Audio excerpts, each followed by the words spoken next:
Hi guys, it's Dr. George, and I was having problems with my live for some reason, but here I am, and I'm gonna go live on TikTok as well. So I'm on two screens, and I'm gonna get my other one so I can see my comments from my personal page. So how are you guys doing tonight? I think I have it. I do. I have it. So I have two books tonight, and I have two books. Neither one of them are AR books tonight, but I do have two books. Let me put the information about the books up. The first book, I have it scrolling in the bottom, is In the Waves by Lennon and Misty Stella, right here. And let me flip my camera on TikTok so the kids can see it. Well, this is new for me. There we go. In the Waves. And it is by Lennon and Macy Stella and illustrated by Steve Borkman. I guess that's how you say the name. The second book is so cute. When I saw the title, I thought that is the cutest.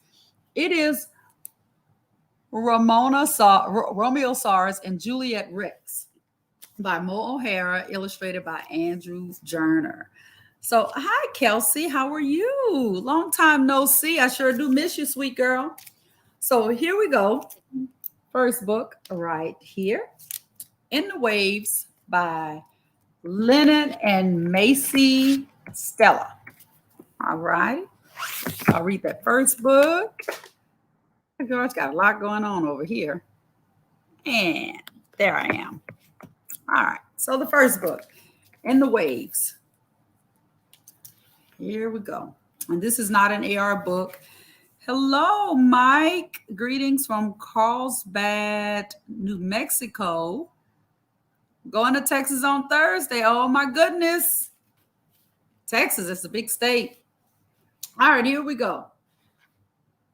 And it's based on a song by Lennon Macy and Marilyn Stella and Carolyn Dawn Johnson. I'm not even going to do you that and read because, sing. It's not going to be good.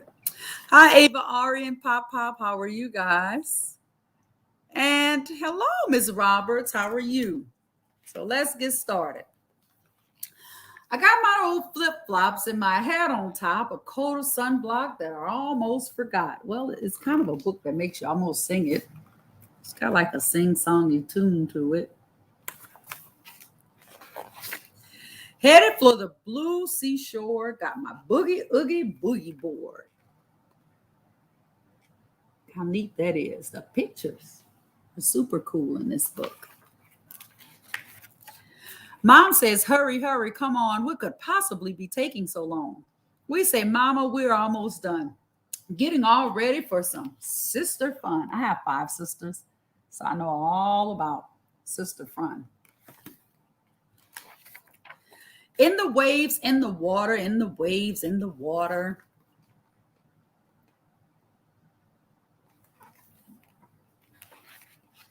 Just use your imagination. You can have a dream vacation in the waves, in the water, in the waves, in the water. Going to San Antonio Thursday to Sunday and Galveston and Houston Monday to next Wednesday. Well, I'm just an hour away from Houston, Mike. I'm just saying, an hour away from Galveston. I got a jug of homemade lemonade, a bag of shark bait. Yeah, PB&J. The sky's clear and the fishes are near. I got my Scooby Dooby scuba gear. Look how bright the colors are. So pretty. Mom says, hurry, hurry, come on. What could possibly be taking so long? We say, Mama, we're almost done. Getting all ready for some sister fun.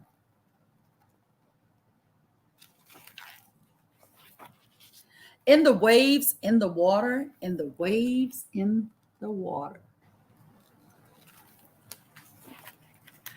Just use your imagination. You can have a dream vacation in the waves, in the water, in the waves, in the water. We'll ride them high. We'll touch the sky. Keep your balance on the board if we try. Soak up the sun. Have some beachy fun. A little splish splash for everyone.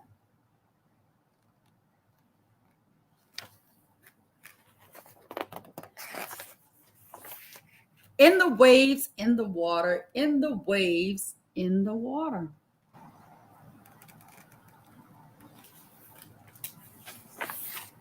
Just use your imagination. You can have a dream vacation. In the waves, in the water, in the waves, in the water. Look at that big whale. Mama calls our names once again, says she's tired of waiting, so we better get in. We just laugh at the fun we'll have. You're not taking Mama very serious.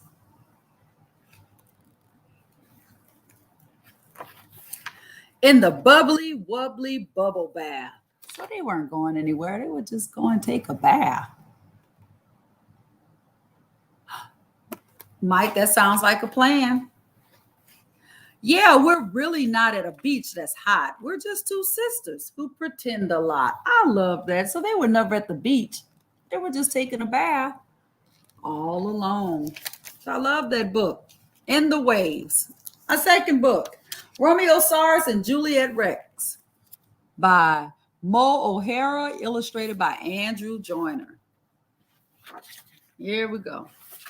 Permission granted for both books by HarperCollins. Near a tale made a child laugh more than Juliet Rex and her Romeosaur. Once upon a time, so this is your get into bed, get settled, tuck yourself in. This is it. This is the one that takes you right to sleep. Once upon a time, 150 million years ago, two families, both alike in lizardness, lived in the swamp land of Verona. Here we go. Romosaurus' family were herbivores. Yay! Ferns for dinner! Yay! Juliet Rex's family were carnivores. Yay! Herbivores for dinner! Yay! Well, one family eats the other. Yikes. Because they're carnivores, so they eat meat. You can see why the families didn't really get along. So there's the carnivore chasing the herbivore. The carnivore chasing the herbivore. One day, Juliet Rex was stomping through the swampland on her way to the dinosaur ball. Do my arms look small in this? She asked her nanny, Nursedactyl. Of course, dear, Nursedactyl answered. Meanwhile, Romeosaurus was clumping along with his friend, Mercutiotops, on his way to crash the ball. Now, usually when a Stegosaurus and a Triceratops crash a ball, you would know it, but this time they went in disguise because it was a masked ball for carnivores only. It is a classic story by William Shakespeare with a twist. The carnivores really knew how to throw a party, and Juliet Rex was waving her tiny arms in the air like she just didn't care when she spotted a dinosaur who she had never seen before. He swished his tail at her to say hello. She thumped her tail back to say, I might be casually waving hi, or I might just be swatting a prehistoric bug. Your call. So they're flirting.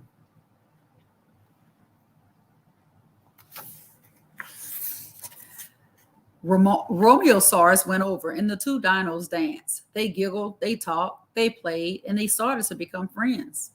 Do you want to get something to eat? Juliet Rex asked as she led Romeosaurus over to the buffet. Auntie Gladys, Romeosaurus gulped. They got it right up there. You're going to eat Aunt Gladys. Katie ain't Gladys.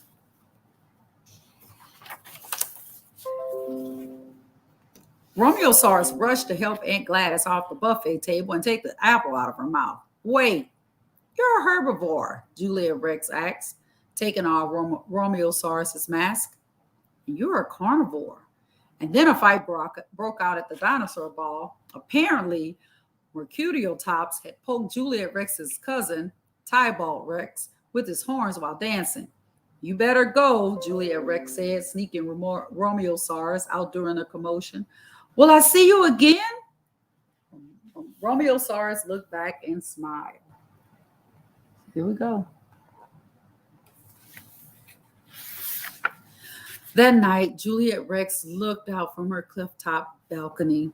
Romeo Saurus, wherefore art thou, Romeo Saurus? Psst, down here. Romeo Saurus answered, Stegosauruses aren't very good at climbing, it's the tail. Really in the weight and the complete lack of claws to grip anything. And there's a stone ramp over there, Juliet Rex interrupted. Oh, thanks. Once again, they giggled and played and talked and laughed, and they became true friends.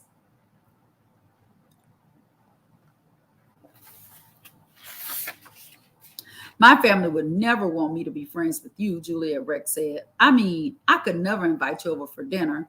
You would be the main course. My family wouldn't like it either, especially Aunt Gladys, Romeo Saurus said, sighing.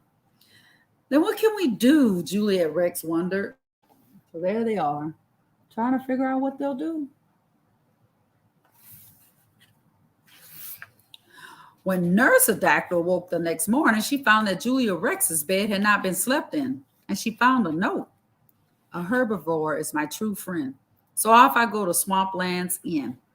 Nurse Adactyl flew down to the herbivore's home and tapped her talon on the door. Aunt Gladys answered, "Oh!" she screamed, and then fainted. I bet she did. Mercutiotops pulled Aunt Gladys out of the way. Nurse Adactyl showed him Julia Rex's note, and he showed her the note Romeosaurus had left for him. You have always been a friend to me, but a carnivore has set my heart free. Nurse Adactyl made a face. They're not very good at poetry, but they do seem to care a lot about each other, even though they're so different. They have bad poetry in common. I guess Mercutiotops added. We need to find them. They're headed for the tar pits, and that's dangerous for any dinosaur, herbivore or carnivore. Nurse Adactyl flapped her wings. So there they are. They're off to find them. And carried Mercutiotops above the swampland until they reached the tar pits. They could see some things floating on the tar. It was Romeosaurus's feathered head and Julia Rex's backpack. We're too late, shrieked Nurse Adactyl. We should have let them be friends. Mercutiotops cried. You're right, Nurse Adactyl sighed. Then maybe they'd both still be here. So all they see is their backpack and their head. But we are here, Julia Rex said as she and Romeosaurus came out from behind a boulder. My little dino, Nurse Adactyl gathered Julia Rex in for wingy hugs. Mercutiotops spluttered. But your hat, the backpack. We were just looking for a big stick to fish them out. And both of you showed up, Romeosaurus said. So there they are. Safe and sound. So can we be friends? Juliet asked. And just to be clear, carnivore friends don't eat other friends, right? Romeosaurus added. I could never eat a true friend of my darling Juliet Rex, Nurse Adactyl said. Then she whispered to Romeosaurus, but if you break her heart, you're in a sandwich by lunchtime. You got it? So it's a deal. Carnivores and herbivores will be friends, Mercutiotops said, and they all shook hands on it. Well, except for Juliet Rex, as hers wouldn't reach. But she nodded in agreement. How sweet is that? And they lived happily ever after.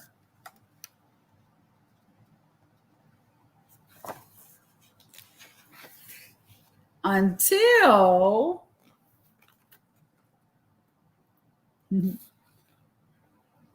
must be a part 2 to this book. And that's how it ends. So 2 books here. I have In the Waves by Lennon and Macy Stella. And I have illustrated by Steve Bargman, permission granted by HarperCollins. And I'm assuming that this is Lennon and Macy on the back. What a beautiful family. But I'm going to go ahead and do my takeaways now. My takeaway from this first book, In the Waves. In the Waves, my biggest takeaway would have to be about sometimes we have to bring the fun to us. I remember when I did my dissertation, how you become a doctor of education and other doctors. I wrote mine all about virtual education. And in the waves is a way sort of virtual. You're not really there, but you're pretending to be there. But they brought in their mind everything that they knew to their pretend. So they were able to have that fun. Hello, Joelle and Virtuous. Hello, hello, hello. Thank you. So that's my biggest takeaway. My second takeaway from Romeo Sars and Julia Rex: sometimes we're completely different people, but we find something in common, and that something might be love or a like or friendship, and it should be okay, even if the differences are really, really different. And I'm glad that their family came together and accepted that they liked each other. The carnivores and the herbivores liked each other. Very good book. So just letting people love who they love and letting kids play with who they want to play with and being friends with people, even if they're different. It is okay. We can all learn to live together. So that's my two books. I'll be back next Tuesday. I'll be working really hard to get some authors featured for next week. But guys, as I say always and every single day, if nobody else tells you, Dr. George loves you. Have a great evening on purpose, guys. Love you guys. Good night.